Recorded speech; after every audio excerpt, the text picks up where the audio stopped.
Here's the top stories for August 21st.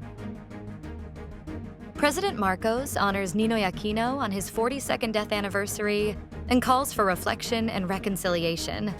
Vice President Duterte says if she failed as DepEd chief, Marcos would not have asked her to stay. DND Chief Gibo and his Australian counterpart to meet in the Philippines on August 22nd. Ex-President Duterte renews bid for interim release ahead of his ICC confirmation hearing. PAGASA says a trough of the LPA and habagat brings scattered rains over most of Philippines on Ninoy Aquino Day. President Marcos has marked the 42nd death anniversary of Senator Benigno Ninoy Aquino Jr., framing the commemoration as a moment of reflection and reconciliation. Marcos said in a statement released by Malacanang on Thursday, August 21st, that the commemoration of Ninoy Aquino Day brings to light a chapter in our nation's shared story that continues to echo across generations and public memory. The president noted that 4 decades after Aquino's assassination, the nation is now in a better position to revisit the event with perspective and greater clarity. He also said these lessons guide public officials in how they serve, listen, and carry the responsibilities of office with a larger sense of purpose.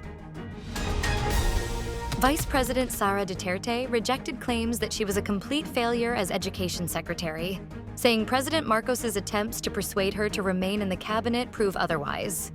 Duterte said this after Communications Undersecretary Claire Castro described the vice president's stint at the Department of Education as a complete failure, following her remarks that the country was still at a paper and pencil stage compared to modernized systems abroad.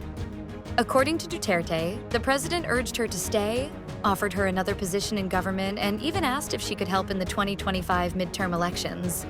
Vice President Duterte formally resigned as Education Secretary in June 2024, less than 2 years into her term, citing personal and political reasons.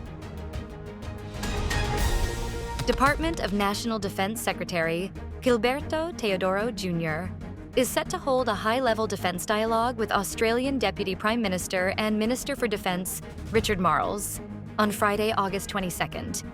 In a statement on Wednesday, August 20th, Marles said his meeting with Teodoro for the second Philippines-Australia Defense Ministers meeting aims to further enhance Manila and Canberra's defense and security cooperation, as well as mutual trust. Both officials had vowed to elevate their ties to greater heights and improve deterrence amid the growing presence of China in the South China Sea and West Philippine Sea. The camp of former President Rodrigo Duterte has renewed its request to the International Criminal Court to grant him interim release, a month before his scheduled confirmation hearing in The Hague on September 23rd. In a heavily redacted motion dated August 19th, Duterte's lawyers, led by Nicholas Kaufman, urged the pretrial chamber to order Mr. Duterte's immediate release, subject to any conditions deemed appropriate. Duterte's defense argued that the 3 grounds normally used to justify detention under Article 58(1)b of the Rome Statute do not apply in his case.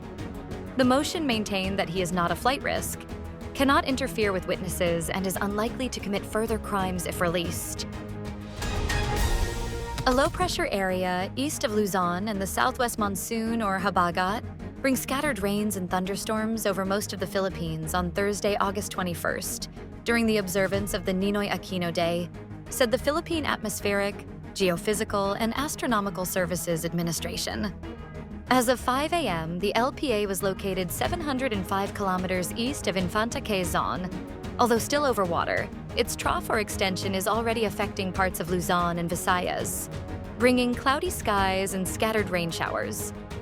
PAGASA weather specialist Loridin de la Cruz Galicia said the LPA has a medium chance of developing into a tropical cyclone within 24 hours. She added that if it intensifies while inside the Philippine area of responsibility, it will be named Isang.